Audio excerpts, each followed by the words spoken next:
All right, hello and welcome back to another week here at Heroes and Hooligans, where we are playing Gilded Destinies, episode 17. Last week, our players spent some time moving into their new home at Cornerstone Tower and testing the implications of the magic that hides its more lively face from the world. Would anybody like to recap what they discovered last week? We discovered that the tower is full of fucking shenanigans. That's accurate. Um, we we started the day by remembering that we have Beep. So we went to go get Beep.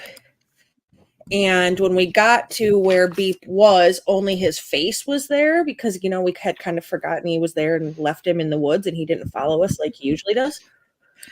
And Reznor picked up his squalling and took off like a bat out of hell through the woods, and we ended up chasing down who took Beep, and it was Big Giant Orc Boy. And he had a sweet workshop where we were able to upgrade Beep to not only a coffee maker, but an espresso maker equipped with frother and steamer.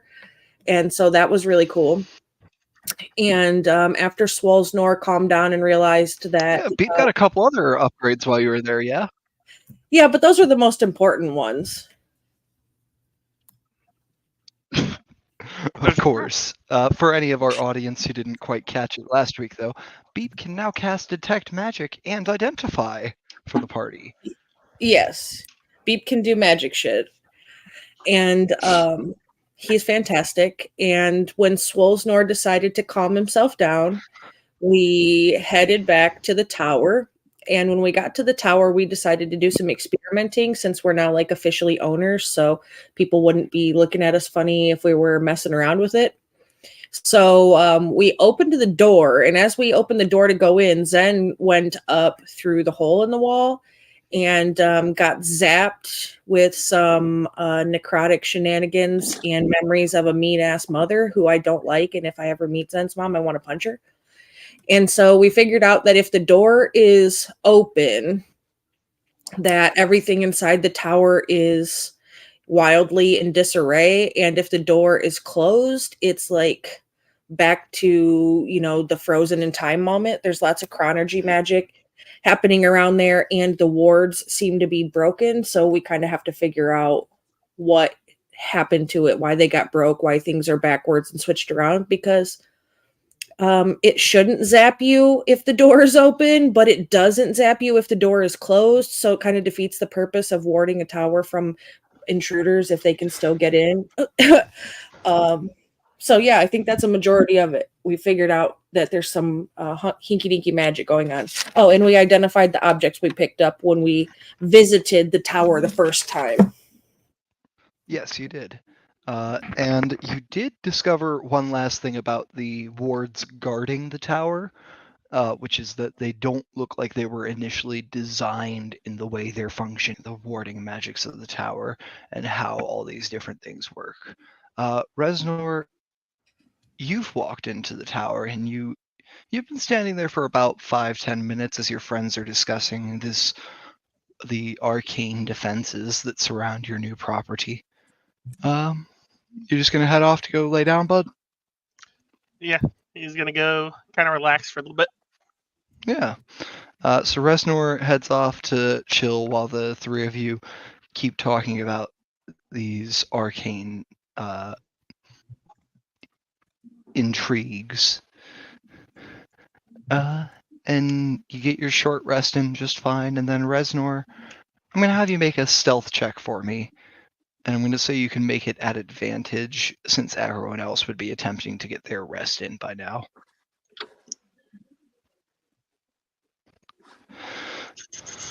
That would be a 10. 10. All right. I think everyone's passive perception here is higher than a 10, yeah? Between Coca-Cola with your insane one and Jillian with being a wisdom-based character. Yeah, Jillian's got a 15 of passive perception. All right, yeah. Both of you hear movement. Rez, you jumping out the wall, or you unlocking and locking the door behind you, or anything? He would probably just go out the front door. All right, yeah.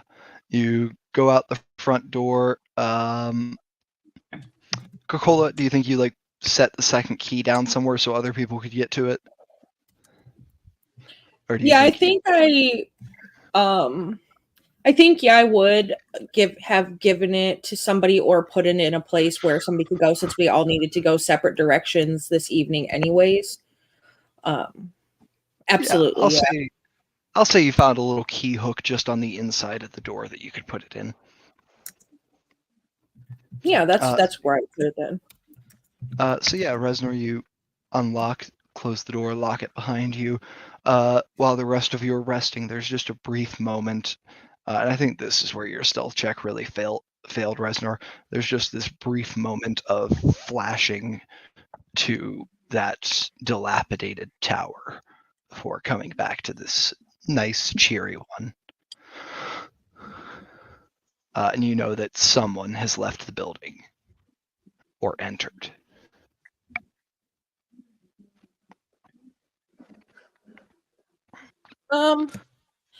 I don't think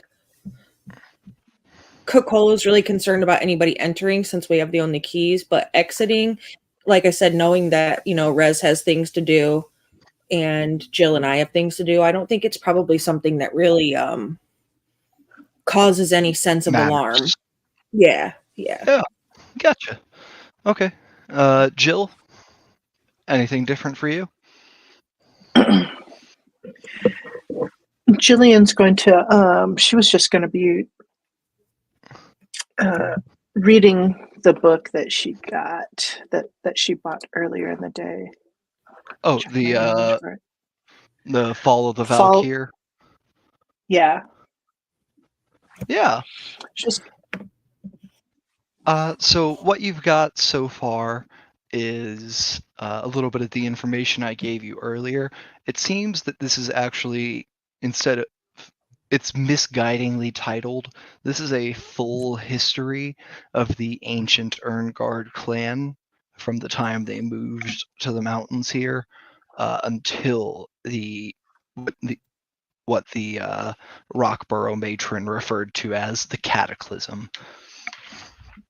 And it chronicles their partnership with the Rockborough gnomes who followed them here, the way they would work together to the Erngut would hollow out the caverns in the mountain below, and then the Rockboroughs would take those scraps of raw material and build for the cities both above and below.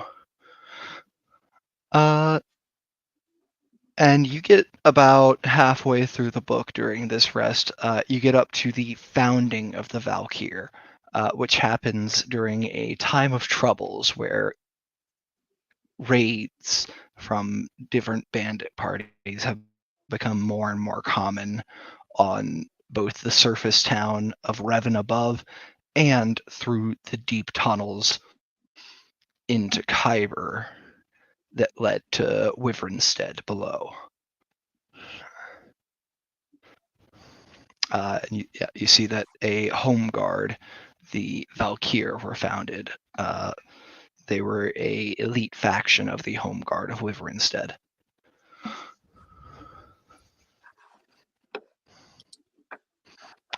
Is it just Jill and I here, Chip? Like, has Zen gone off to kind of do his own thing and Rez is gone as well?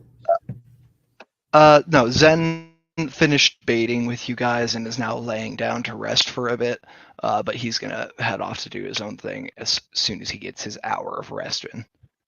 Okay.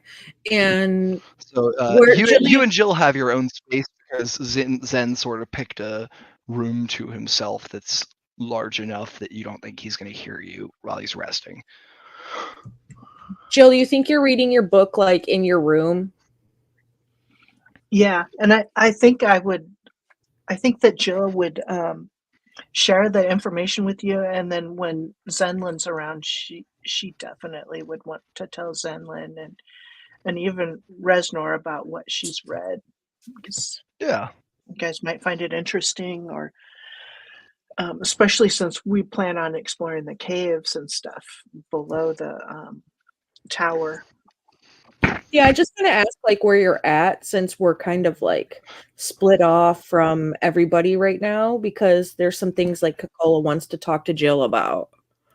Yeah. So yeah, Okay. where do you think you are in the tower while you're reading, Jill? Are you down in the like dining area with the warm fire burning off to the side?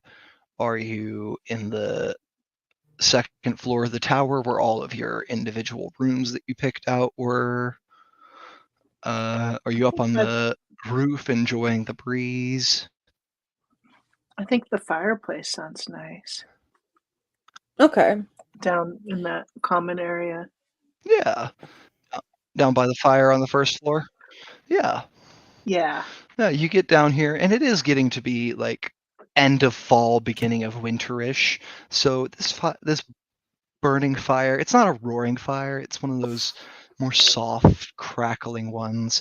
Occasionally, you see a tongue of flame move up and lick at the log before curling back down on itself. Go ahead and give me a perception with disadvantage. DC 17.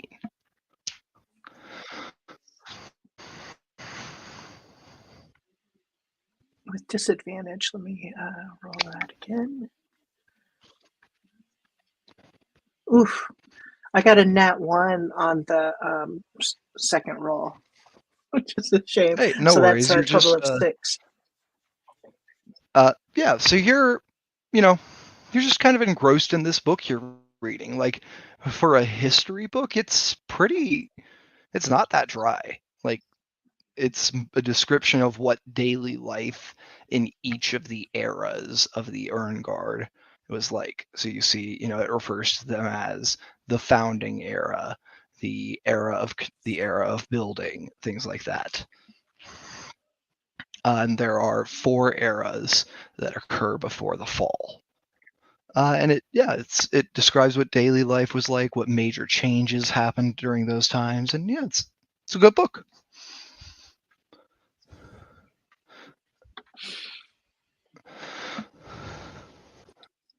Okay. So if you're down by the fire, I'll come down too and kind of Yeah. like slide into a chair and kick my feet up near you and so on. And Yeah, that you like come down. Yeah, you come down, slide into a chair, and you're able to easily see with your perception the embossed title of this book on the cover. Okay. Hey Jill. That looks interesting. Yes, it is.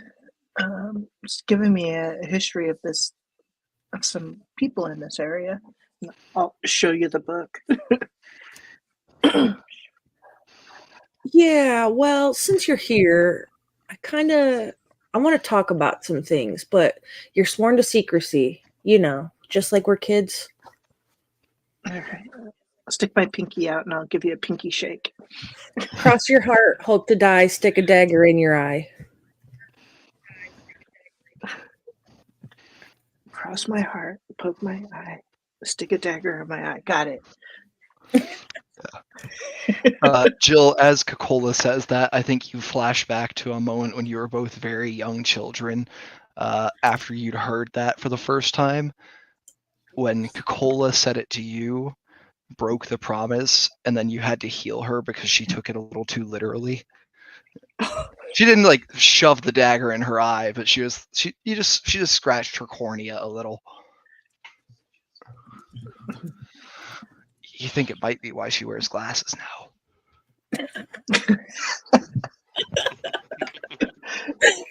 Oh, that sounds about right, yeah. I'm not saying young Coca-Cola was a smart man, but she does know what love is. Listen, all right. Jill.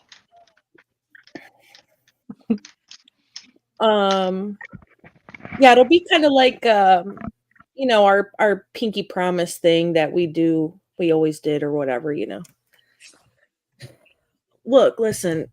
So I'll pull out our contract and I'll show her where my name is. Mm-hmm.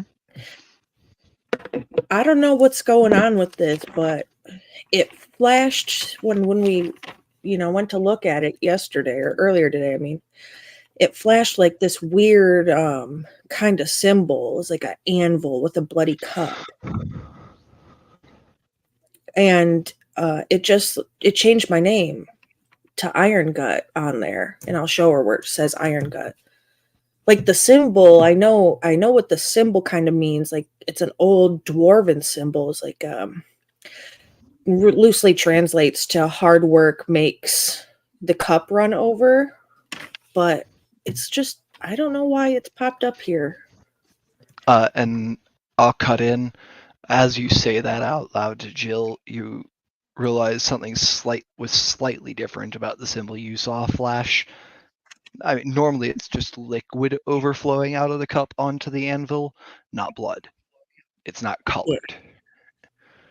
Wow, the way it was was in your colored. vision. Yeah.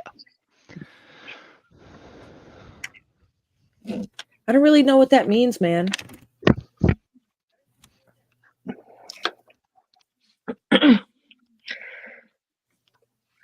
I don't know either. Do you? I mean, I've got all kinds of crazy ideas, but You want to take one of those crazy ideas and make a roll about it? yeah, let's see. Arcana. Nope. We should definitely dig deeper on that. Do you think it's because you're wearing that patch for your grandfather? Do you think there's some sort of magical bonding or something? Yeah.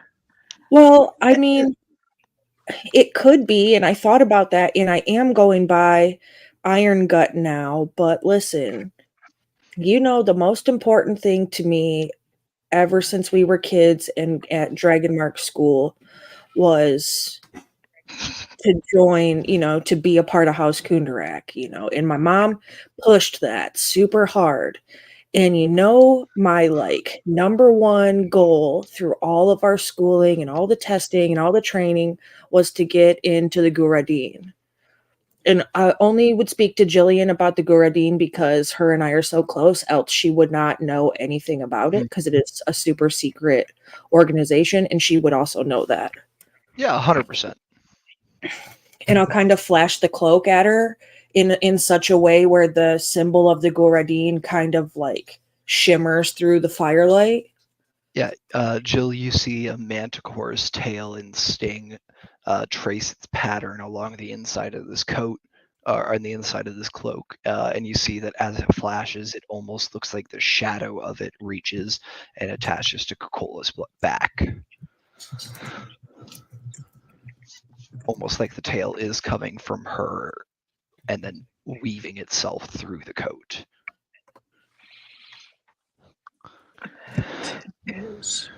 That is so cool, and it's beautiful. Yeah, well, the so cool and beautiful thing is, all right, my mom didn't actually kick me out. I'm on a secret mission. Okay. And the mission initially was to just check out this trading company and see what it's all about and so on and so forth. But when I checked my mail, I had mail from our clan leader, the leader of our house, and it gave me my Goradin stuff. So I got officially accepted. But there's a letter that said I needed to ditch the criminal, and I don't know which one of our party members is the criminal, Jillian.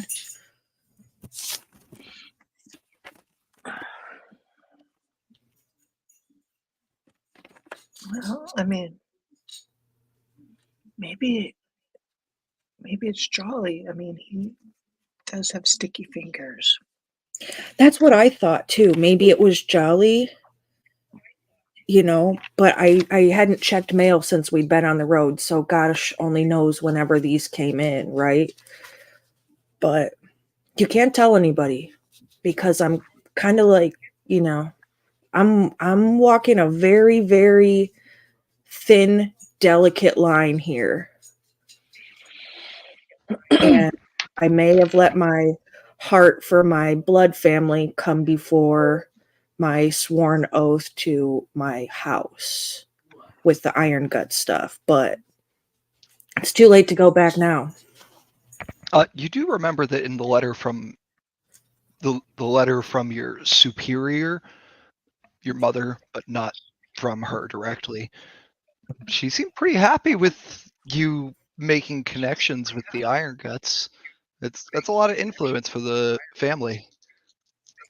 It is, but also the name change thing really has Coca-Cola like on edge because Okay, she never. Yeah. I just wanted to make sure that our players remembered that, not just the Yeah, no, characters. I have notes on it. I just. Cool. Just wanted to double check. But you really can't tell the.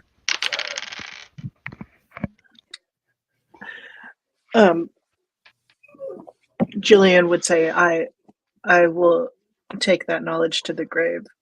I won't tell anyone. I trusted that you wouldn't, but you understand why I couldn't tell you from the very beginning, yeah? Yeah, I get it. Okay. We're still besties, right? No hard feelings? Still besties. No Okay. hard feelings. Good. And I'll give you a big no homo hug. Maybe a little homo undertones, but mostly no. Jillian will the give term you a we big were hug looking back. for here was platonic.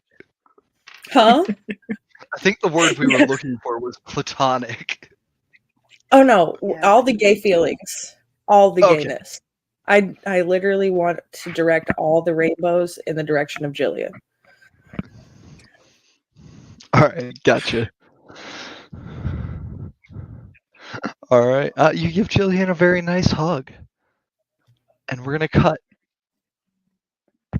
to a man who thinks that he's sneaking through the forest.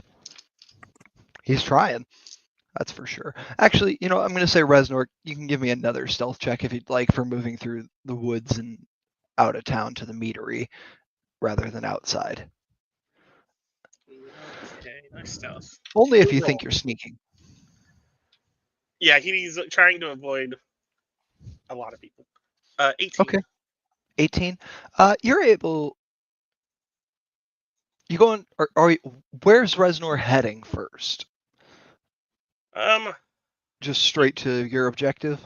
Yeah, he's going straight to where he wants to go. Okay.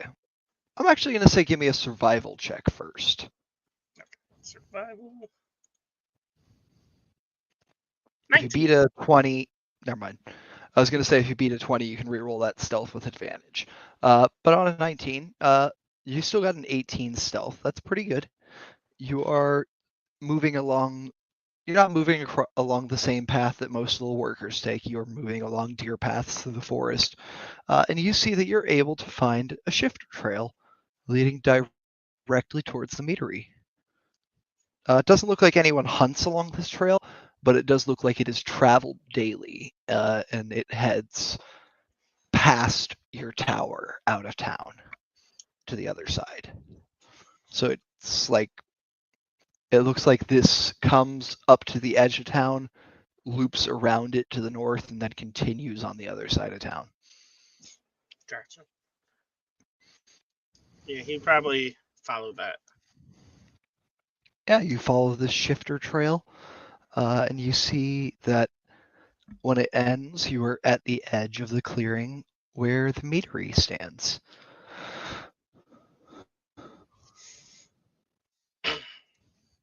Does there seem to be a lot of people in between me and the door, or do I see a back entrance? I guess I should say. You do see a back entrance. You see that there's a back entrance into it that goes through the opening to the mead hall. I'm actually going to go ahead and throw our meadery map up on the screen here for you so you can see.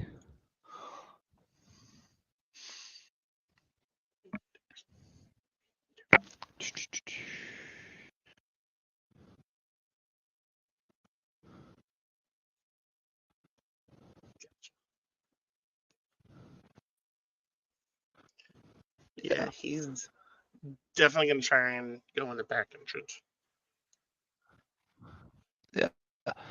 So you're gonna try. You're coming up from about here. You can try to sneak along the sides of the building to get up to this back entrance here through the trees if you want. Yeah, that's what he wants to But do. I will need one more. I will need one more stealth check.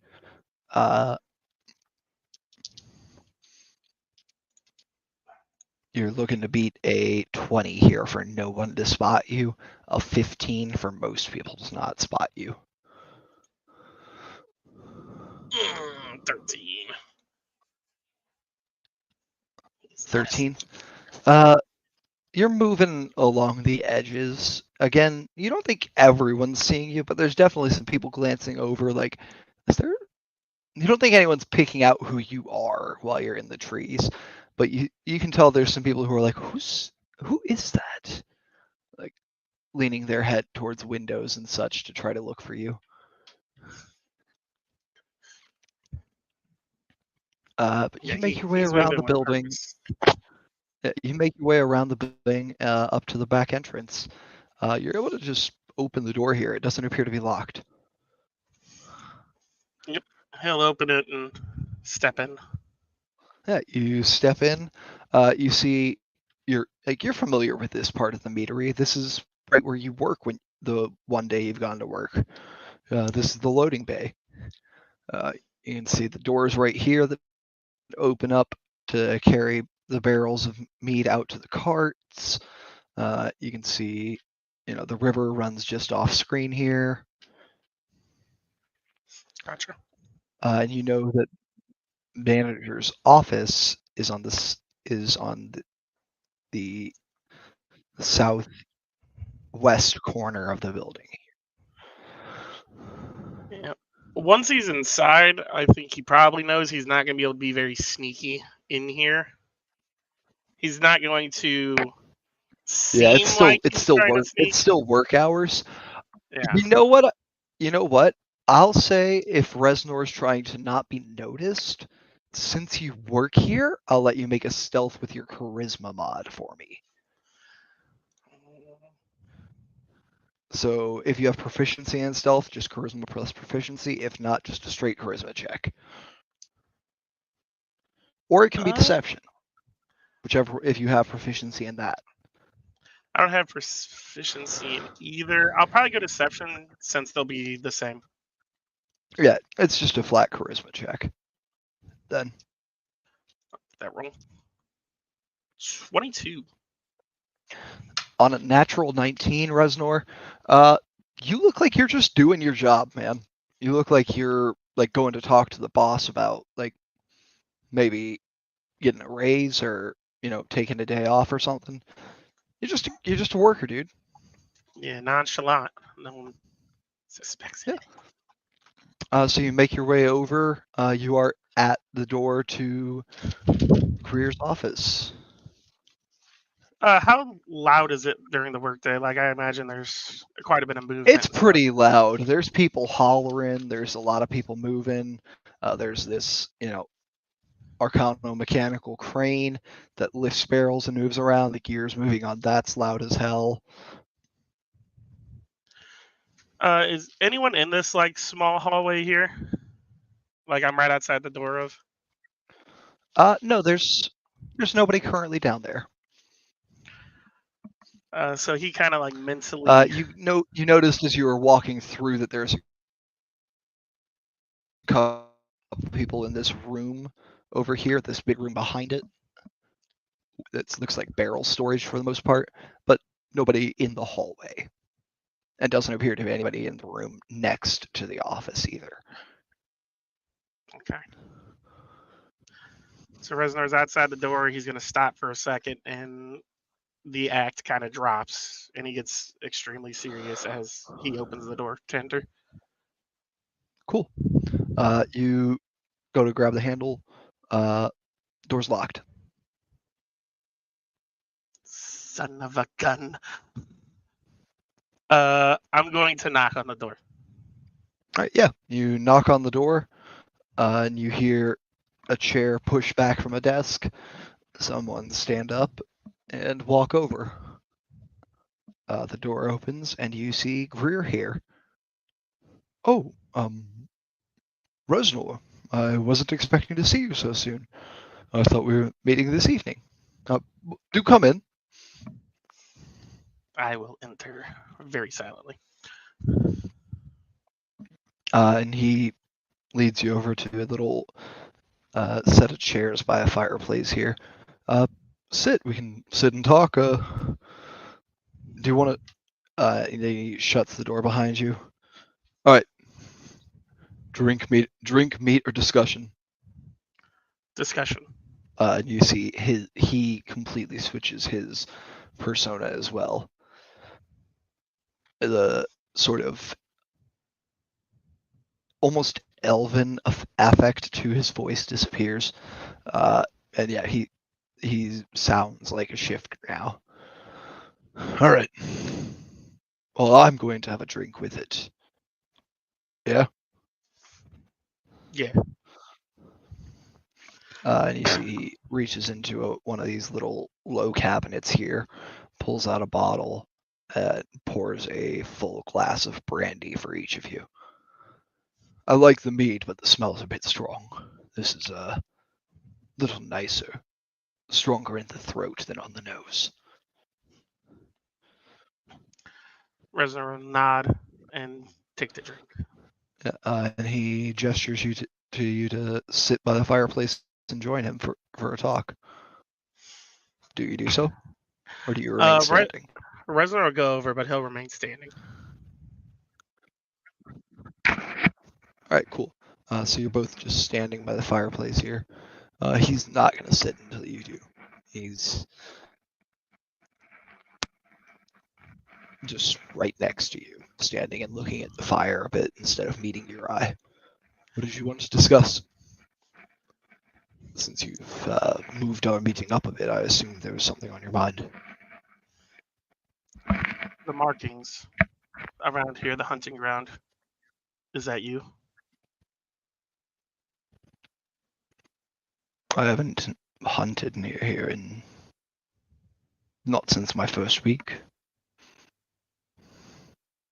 I've left markings along my trails, but I haven't done any hunting lately. What about the markings around the Grandpa Iron Gut?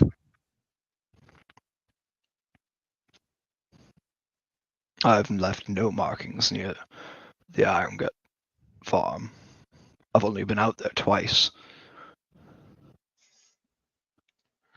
How many more are around here, do you know? It's just me, as far as I know. Because there's a lot of markings around here showing that there are more shifters.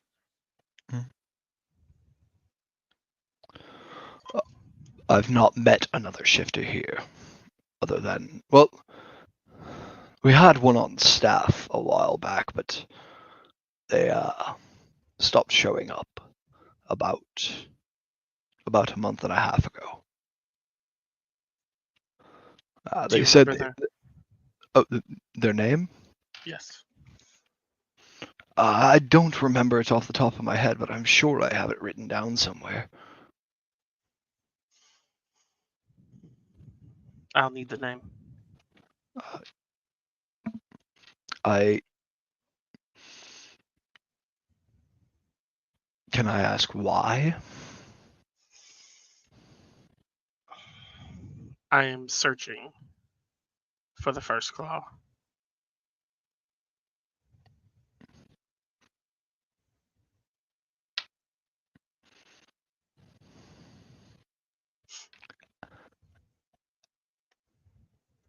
You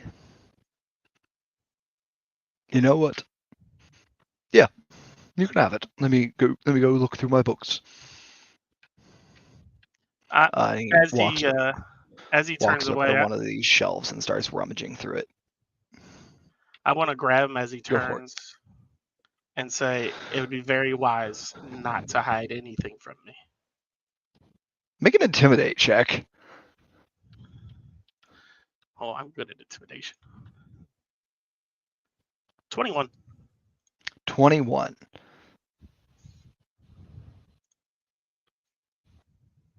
All right. Yes, there were two that came at the same time. One has remained behind and has still been working here. One left. I will need both names. I only have a name for the one that left. The other you could meet tonight. She'll probably be at the meadery she usually drinks after working hours.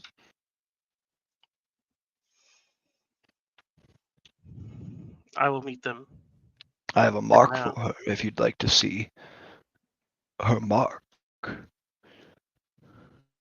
Yes. All right, he walks over to that bookshelf that he was heading towards before you stopped him, and pulls out a set of records, flips through it.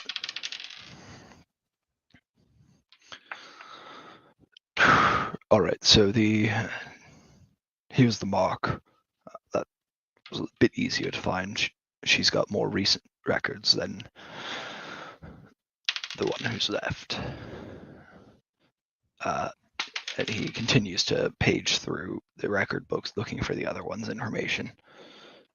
You take a look at this mark, and you don't recognize it as someone's name mark or anything, but you do recognize the stylization of it. Like this looks very familiar, and I'm gonna say go ahead and give me a survival check to see where from. Dirty 20. Same writing style as the claw marks that you've been seeing everywhere around here.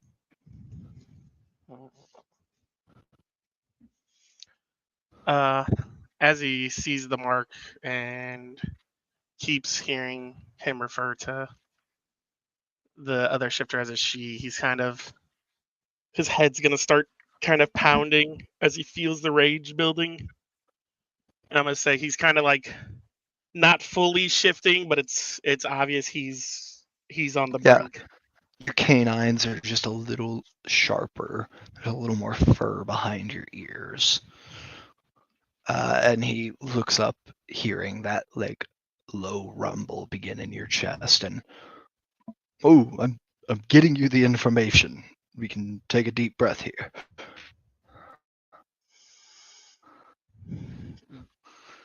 Don't talk to him to me like that. No need to go wild. Oh. I'm not talking down to you. I'm not doing it. Hey, look. I'm just trying to help you out. Just doing what you said. And he puts his hands up by his head, and shows you, and kind of widens his lips so that you can see his teeth are all still that normal humanoid length. He's showing like no weapons, no threat.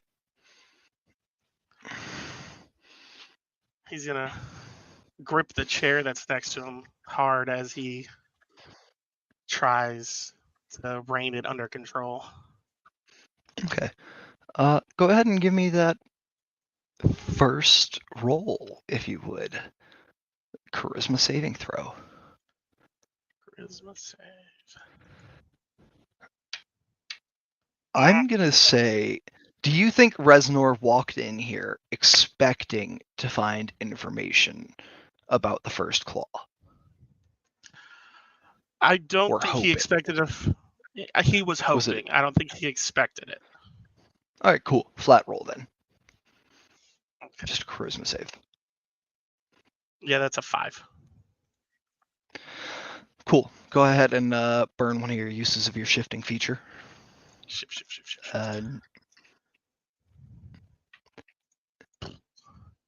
And I'm out. you've shifted.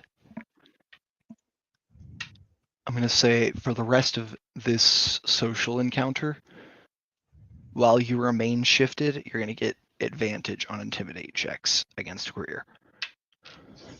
Awesome. But he just hands you the book, and sort of you can see him inch by inch backing away to put his desk between you and him. He's moving so slowly. Rez is gonna Look, sit there for a second. Still. Look, we can handle this like civilized men. We don't have to handle this like they do in the clans. You know, I'm trying to help you here. Do what you asked. No need to, become a beast on me or anything. At that, Reznar will grab the chair and he's gonna throw it against the wall and say, "I am Cool. not a wild beast." Cool. Let's get let's roll that like it's a tavern brawler strike. You don't have to. Well, actually, go ahead and roll to hit because I just want to see if we actually damage the wall here or not, or if you just bust up the chair. 10. Okay. Wall's AC is 10. Go ahead and give me damage. Wall has a damage threshold of 7. See what we get. Or are you throwing it against one of the wooden walls or one of the stone walls? Probably against the wooden wall, just with how the. Okay, then yeah, it's a 7. So yeah, you hit the wall and you deal 7 points. This wall's 20 hit points to it. It is damaged, and there is a loud crashing and clattering sound in this room as this chair breaks to splinters from your throw.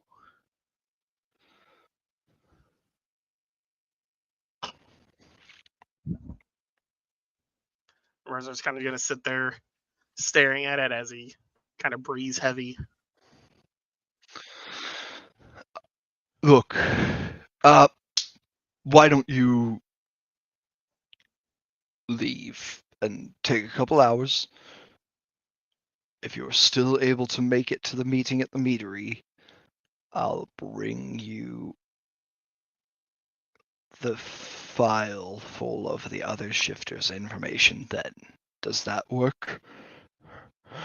It seems like you might need a moment, and I'm worried for many of the historical artifacts in this office, if you remain, to be honest. He's gonna keep breathing heavy, and he's gonna kind of glare at him from the corner of his eye. I'm in control. I want the file now. Cool. Give me another intimidate. If you beat a 15 on this, I'm gonna give him advantage on his investigation check looking for this file. Just because he's so scared of you that he's working harder. So advantage, so 1. 18. All right, cool.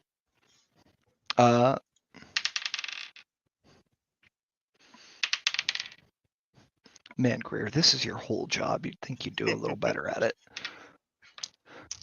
It takes him like a good while. I think, honestly, with the rolls I just got, his fear of you is making him work more sloppily. So instead of, having like a system of, okay, I'm going to scan these books, it's just grabbing books at random off the shelf and looking through them. And he's doing this for a good 15-20 minutes, grabbing a book, paging through it, throwing it off to the side, grabbing a book, paging through it, throwing it off to the side, before you hear another knock at the door. And he turns to look at it, looks at you, looks at it, looks at the busted chair, looks at the books all over the floor, looks at you. Who is it? I'm sorry, was I not supposed to say anything? Reznor's just gonna keep looking at the door. You hear a voice call out from the door. It's Dees. And you hear Cocola's cousin speaking from the door. I heard a loud noise and I was a bit concerned. Are you all right in there, sir? I'll nod at Greer. Yes, everything's fine. I just got a bit overly excited looking through the records. He looks at you, nods, was that good? I'll nod back. And he's going to make a persuasion check. I'll roll this in front of the board for you. So Greer, or actually, sorry, not persuasion, deception. Greer has a +4 to deception. +4 to deception. Yes. So this is going to set the DC for Cocola's cousin's insight check. Gotcha. That is a natural 19. Which makes his total a 23.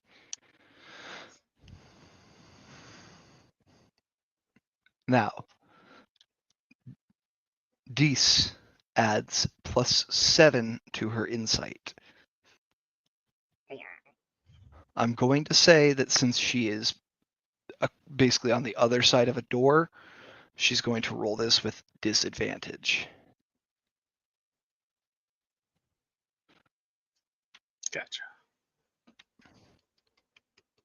So you need one of these to be a lower than a 16.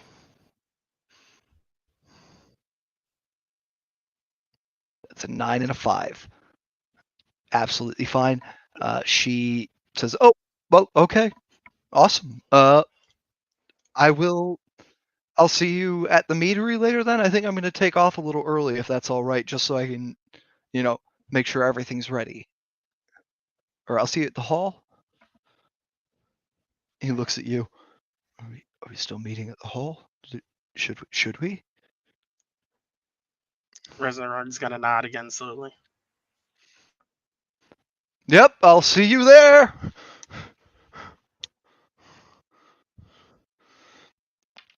And you hear her footsteps walk away. All right. Okay.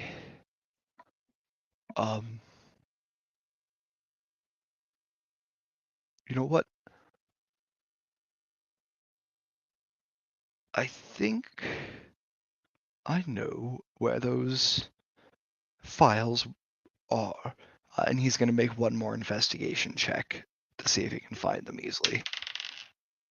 All right, that is a 19 on the die. He walks over to a third bookcase, pulls out a very slim file. It looks like it's only got like maybe 2 sheets of paper in there, and hands it to you.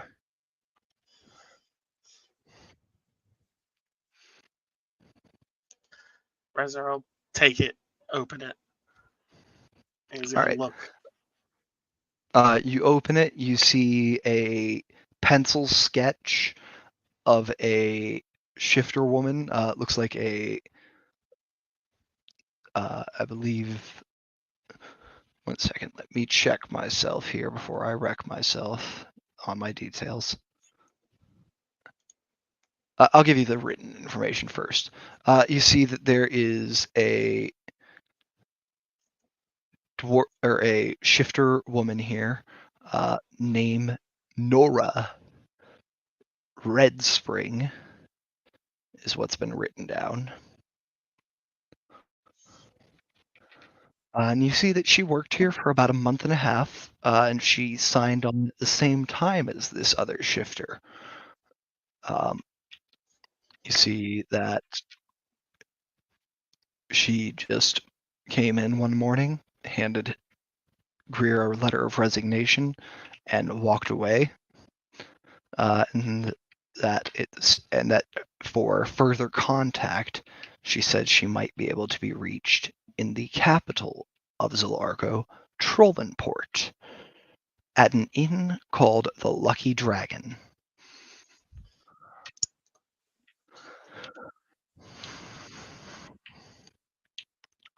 You look at this rough pencil sketch, and it could be her.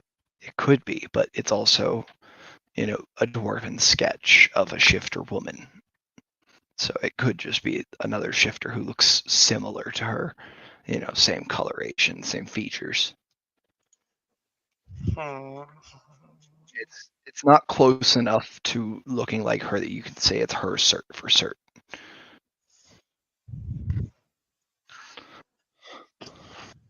He'll probably stare at that for a while.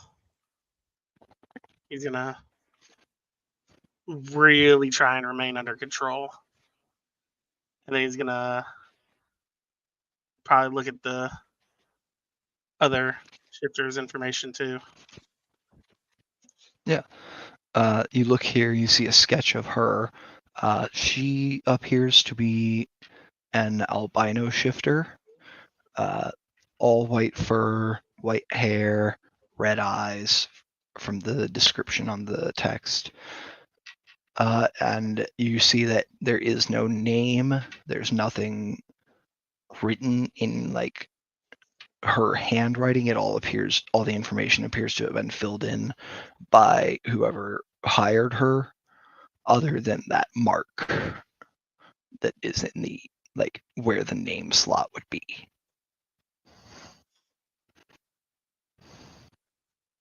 I apologize. What was the last name of the first shifter? One second. It was Red Spring, I think. Red Spring.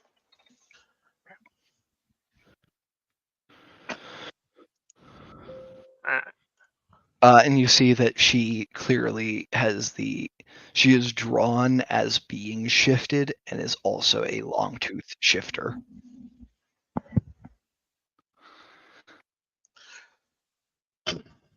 So he'll look at that as well and really get her image in his mind.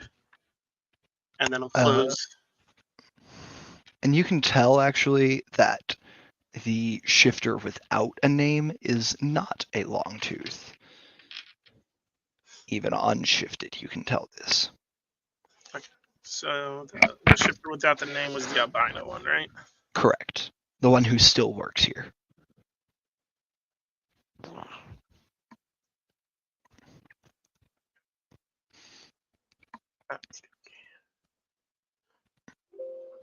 So as he gets it in his head, how these two look, he'll close the folder. And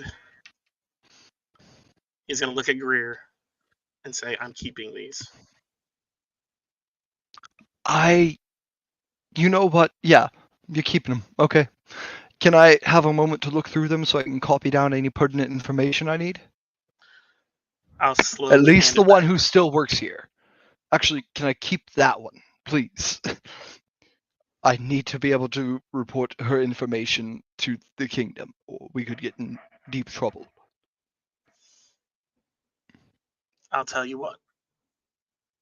I want a copy of what she looks like brought to me. I will have one made up immediately. You know what? How about this? And as you hand him the file back, he takes his dagger and he takes a letter opener on his desk and just cuts the drawing of her off of the sheet. You can keep that. I'll have another one made. Please leave. You know, Greer, I was never here. You have not talked to me before the meeting tonight.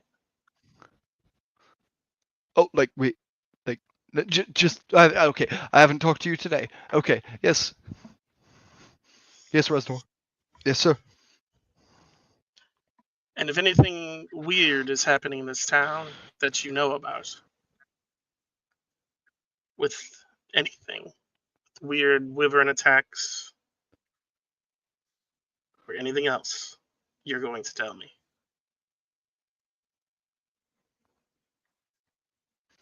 Okay. Well, we have our fair share of mages here, and in the country and in the world. So I don't always know when something weird is happening, but if I do, I will tell you.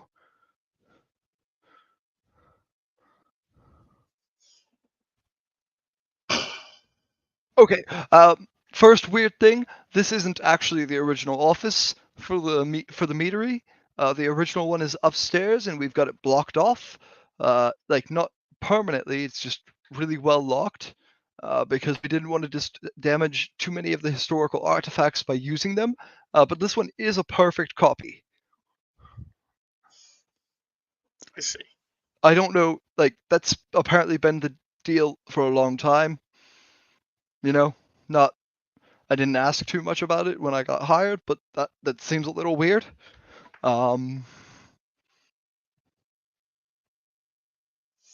So I can't touch any of the water jugs around here because the contract insisted that they all be made of pure silver, and in my family line, we lean a little bit more against being able to touch silver than most. So, you know, we kind of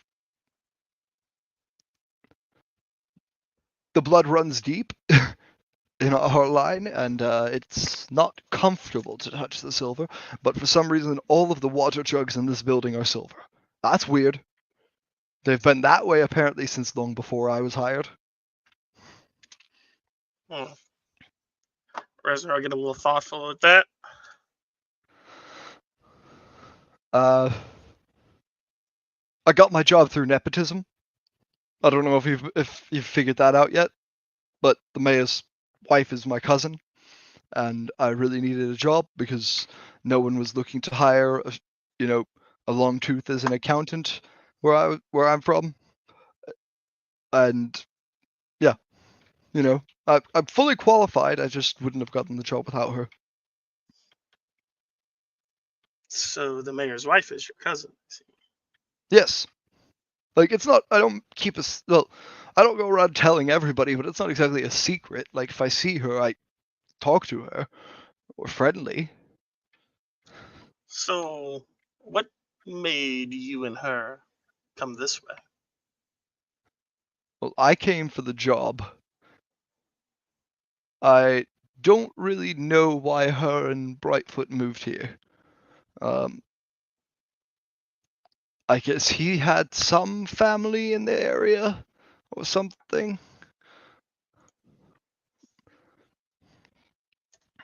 But I don't know all the details.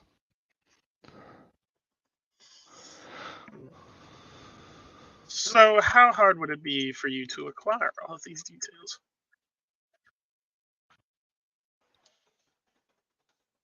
I can ask next time I see them. Yeah, sure. I'll ask. I'm supposed to give a report to Mayor, just in a couple of days here on how the meadery is doing. I can ask him then. Just slip it in a conversation. Do that and report it back to me. Leave it in. Yes, sir. Leave it on a tree along your path. I'll find it. Okay. I don't really know most of the markings. I really just know how to say I'm here and I won't be a problem.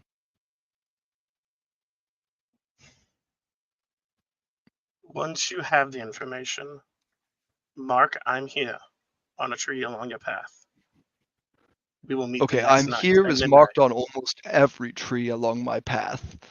You know, I go from my little hut to here and back, and I've marked like 90% of the trees.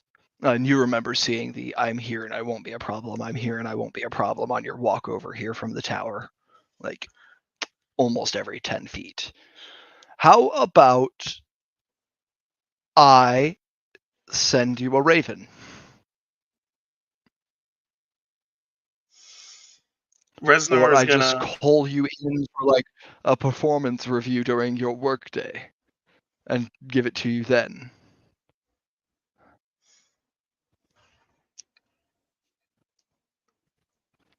Very well. That'll work. All right. Oh, Like where's Greer standing right now, or is he sitting at his desk? He's not sitting by any means, but he's like uh backed up against the wall, like next to the window at the edge of his office. Gotcha. I don't Reznor's know kind of gonna. how much closer you've moved to him. I assumed at least to the desk to get that Yeah. file, and hand it back. But yeah, he's pushing himself as far away from you as he can, and has kind of backed himself into a rounded corner.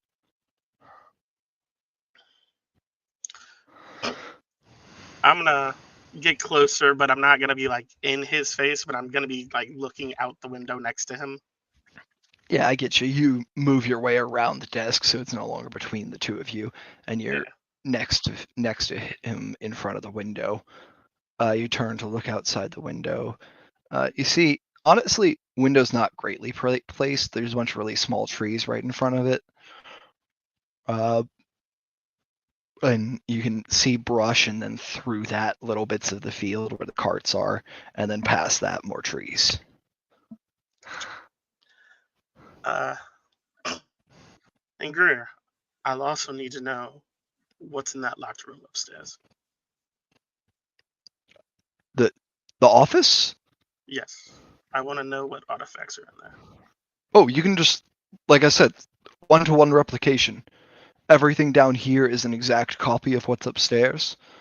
It's just that those ones are really, really old, and these ones aren't quite. Well, these ones are pretty old. Are pretty old too. You know, they're like 300 years old versus 700.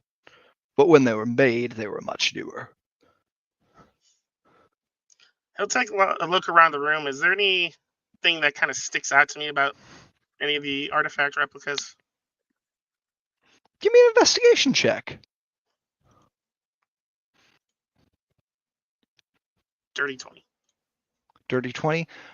Every part of the decor of this room is functional in some way, except for the like dwarven statue in the corner by the door. Okay. Like nothing is just here for decoration except for that. Some of the things double as a decoration, like the rug or the wolf skin on the ground. I'm gonna look at the dwarven statue and linger on it and see if that gets a reaction out of him. Make an insight.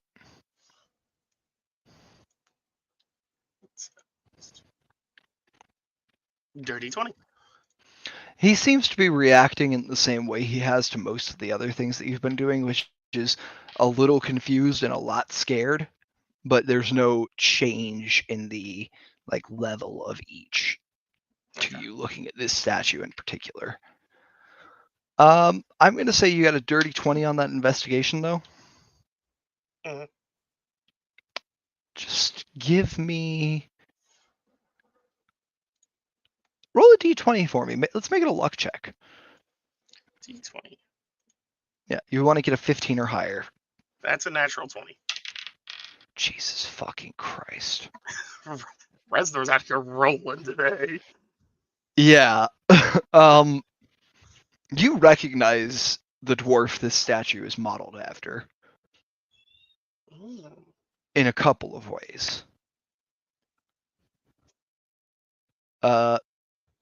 First, this looks so much like, it's not identical, but it's so much like Cola's grandfather if he was wearing like a full suit of armor and had a shield.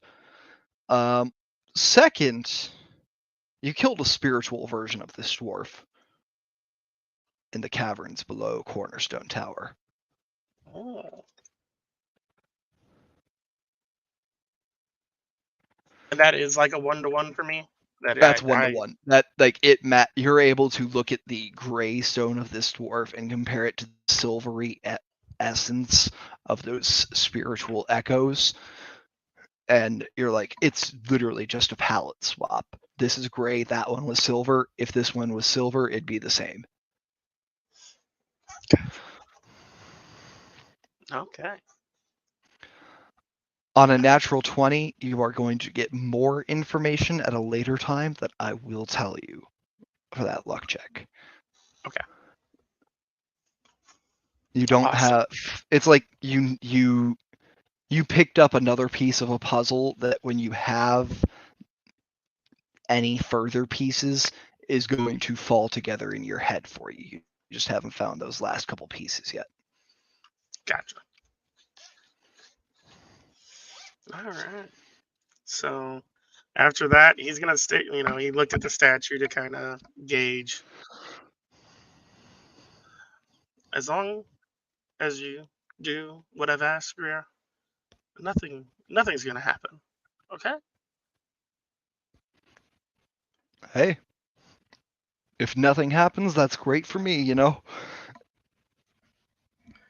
And with that, Reznor is gonna put a big hand on his shoulder, and don't forget, Greer, you've got to smile. They like to smile. And he's gonna walk off. Give me one last intimidate as you walk away there, just for the hell of it. I don't think this guy gets much more scared of you in any way. 23. Like, I don't think it's possible. You still have advantage? Oh, let's crit check. Let's crit check there. Oh, no crit. 23. All right. Yeah, this dude. You think you have a minion? Like, Yeah. this guy might not recognize it. I'm actually gonna say as you walk out, give me an insight as well.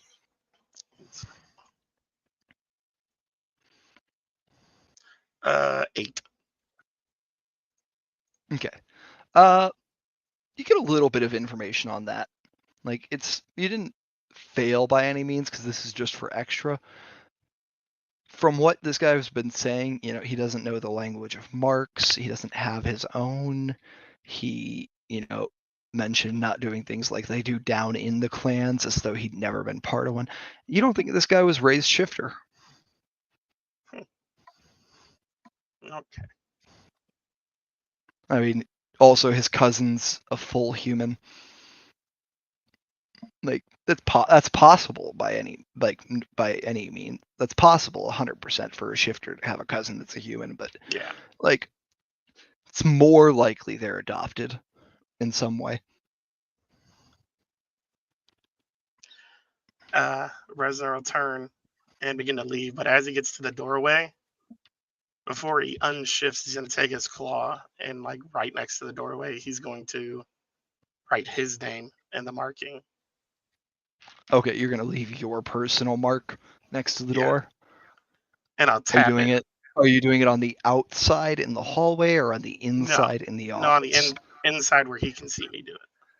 Gotcha. So you'd be doing it like right next to that statue is where the spot of wall is there by the door. Yeah. So I love that. So you leave your mark in this office right there.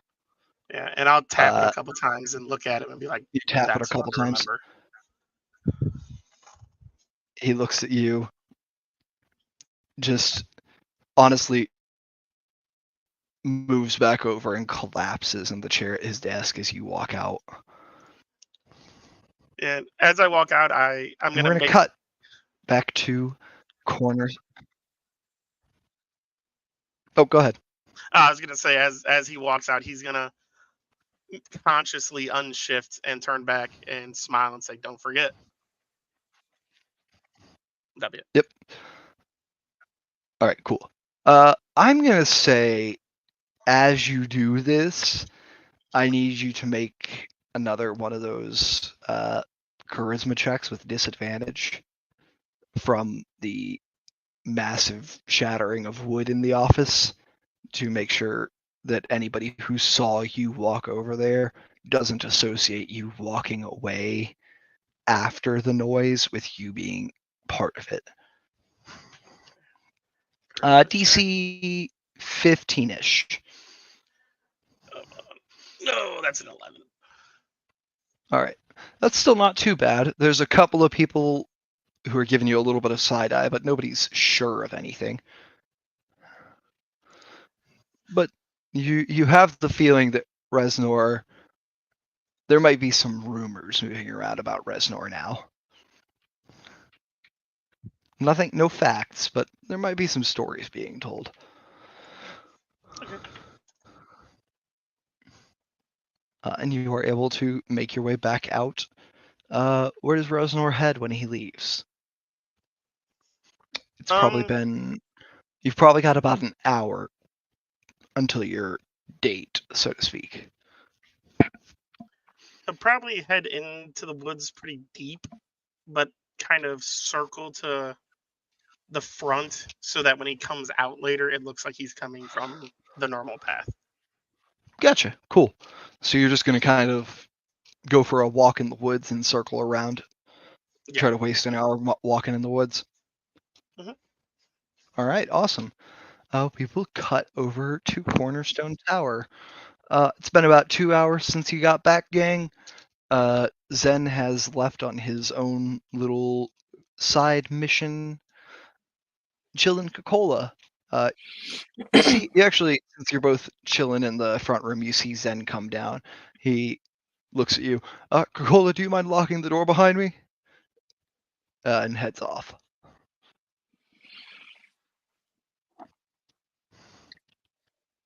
Yeah, she will do. I just don't think. I think he was probably faster than she was responding. Yeah. He didn't wait for an answer. He just called out to you and left. Zen looks like he's got something on his mind and is in a rush.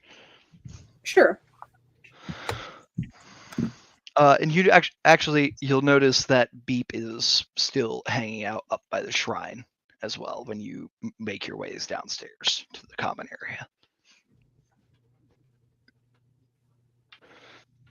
So yeah, you lock the door behind him. What are Coca-Cola and Jillian getting up to? Or I should ask, Coca-Cola, have you been reading like over Jillian's shoulder for the last hour or so? Have you been, doing it your own thing? Probably just kind of reading through that journal more. Yeah, go for it.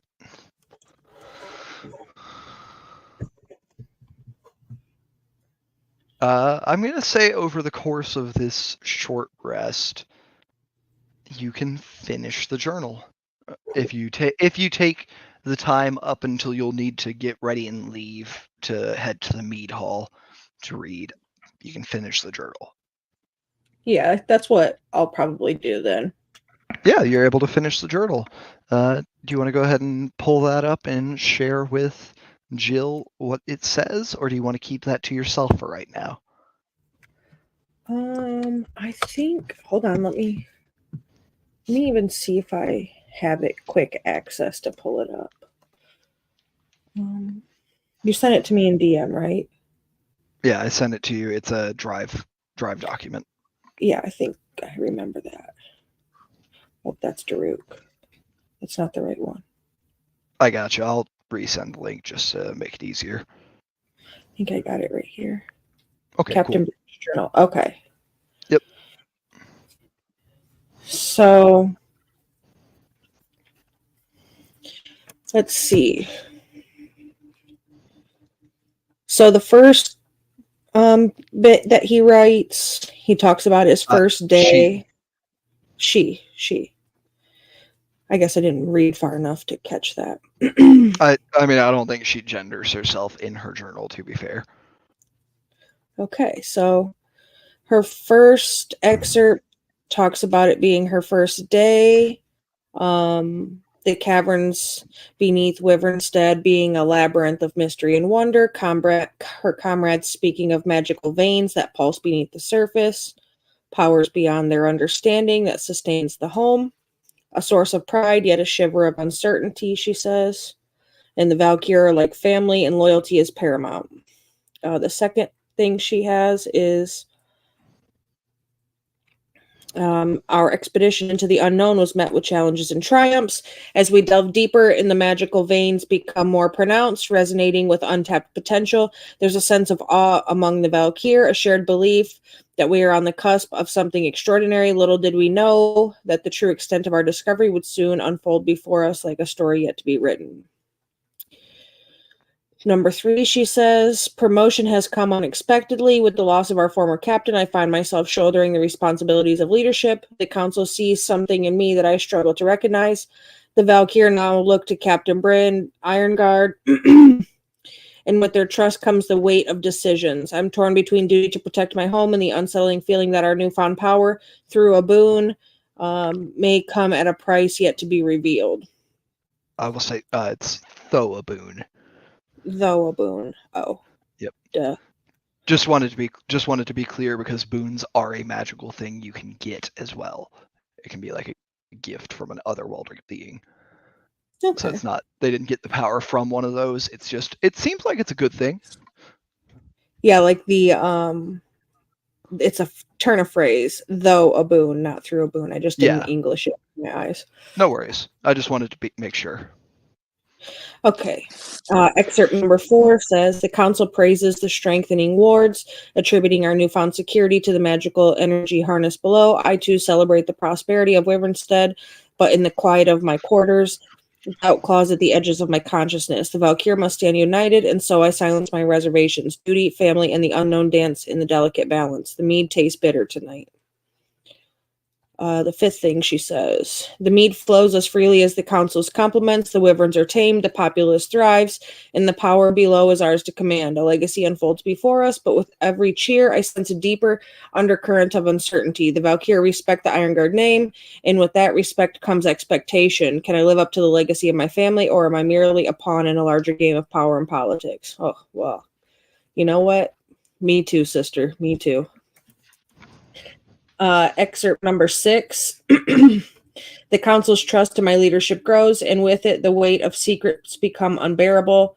The magical energy below Wyvernstead is more than a tool. It is a force and will of its own. I've glimpsed its whispers in the shadows, felt the influence in the decisions I make. Loyalty binds me, but I fear the consequences of such loyalty. The Valkyr need a leader, not a puppet. I must tread carefully. Number 7. A messenger from the council arises bearing praise for the enhanced wards and the prosperity of our hold. Yet in their words, I detect a subtle warning. The power we harness is not ours to command, but a borrowed force that demands its due. The line between loyalty and folly blurs. I must decide whether to confront the council, risking their ire, or continue down a path where the true cost remains shrouded in mystery. Number 8. Tonight I stand on the precipice of revelation. The magic within the veins beneath Wyvernstead pulses with a rhythm that echoes through the very foundations of our home. It's a heartbeat, a consciousness that demands acknowledgement.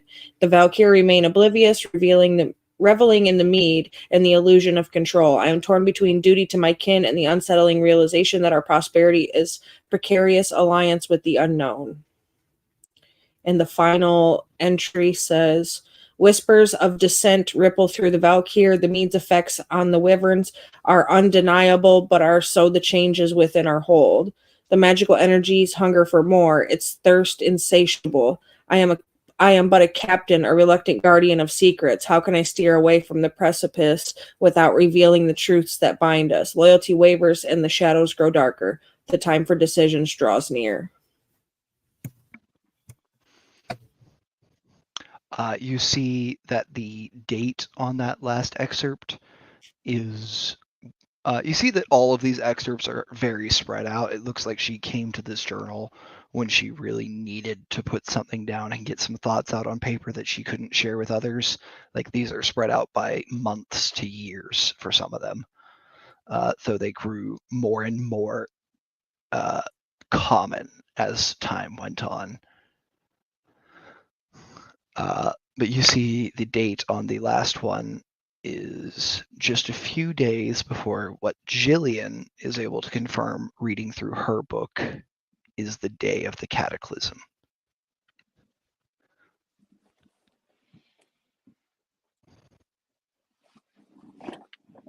The fall of the Valkyr and the end of Erngard.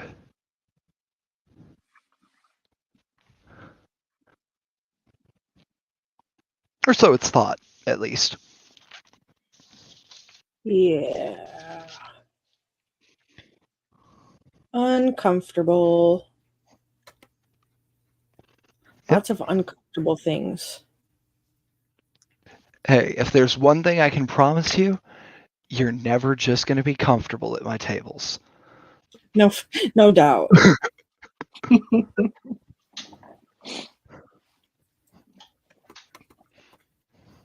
We're going to dig up some trauma that you didn't know you had, because it's just your fictional characters.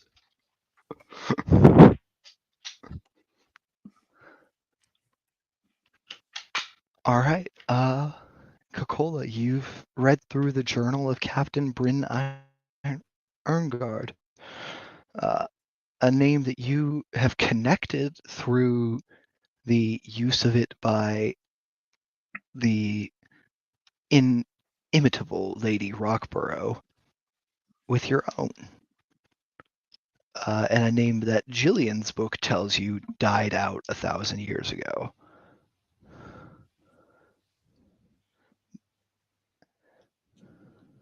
Yeah, the Erngard, right? Yep. You've It's like Iron. connected that with your own name. It's like Iron Gut, but it's not quite right. Like you know your ancient dwarven well enough to know that like Erngard does not translate to Iron Gut. It means closer to unyielding guard, or a guard with a heart of steel, something like that. Iron Gut, is what it says on the tin. But you know that the ancient Erngards once made mead from the Rockborough family. There's a lot of similarities there that are undeniable, from the way it sounds to what the families did, to even where they lived. But they're, according to your grandfather, even your family came here 800 years ago, and this is 200 years before that even. Not too long for a dwarf, but still not like it's a noticeable difference in the timeline. Yeah, so maybe like some people escaped that were Erngards and they went somewhere else and maybe told stories of their home and then changed their names and such. And then as they came back to the region, like the old connections were kind of let go of and walked away from because of the cataclysm. Yeah, that's a very good theory. Maybe you can find something to either confirm or deny it. Next week on Heroes and Hooligans. That's where we're going to go ahead and call our session for the day, gang. We did not make it to our date night, but we did have some decisions and discussions. We did. I've been your GM for this week, Chipper. I hope you come and see us on Monday night when we play episode 4? Yeah, 4. Yes. Episode 4 of Delirium, our Grim Hollow campaign, run by our lovely Hooli, who plays Coca-Cola. Does anybody have anything they'd love to, plug to the community? I don't think I have anything this week. All right. Let's see. Is anybody live for us to run a raid to? Let me look. Let me see here. Raid. I don't see anybody that is in our connection. Yeah, it looks like our whole community looks like they're offline.